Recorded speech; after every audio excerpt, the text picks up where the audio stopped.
नमस्कार मित्रांनो, आजच्या नवीन व्हिडिओमध्ये आपलं स्वागत आहे मित्रांनो। मी आलो आहे शेतामध्ये हळदीला खत टाकण्यासाठी मित्रांनो।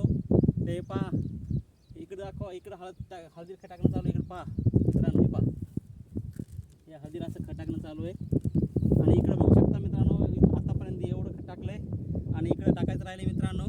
हे पहा माझ्या बकेटीमध्ये आज तुम्हाला DAP चे 3 पोते, युरियाचा 1 पोतं मित्रांनो, आणि बायोपॉवरची 1 बकेट, आणि ह्युमिकची एक बॅग, आणि बायोपॉवरची 1 बकेट मित्रांनो, अशी मिळून आम्ही खत टाकायला मित्रांनो आज हळदीला। हे पहा असं हळदीला खत टाकायला मित्रांनो, सगळं मिक्स करून हे पहा तुम्ही व्हिडिओमध्ये पाहू शकता मित्रांनो।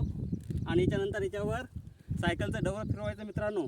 पाऊस जरी आला तर खत वाहून जात नाही, याच्यासाठी पूर्ण मिक्स होते मित्रांनो। तर व्हिडिओ आवडला असेल मित्रांनो तर लाईक करा, सबस्क्राईब करा। जय जवान जय किसान मित्रांनो।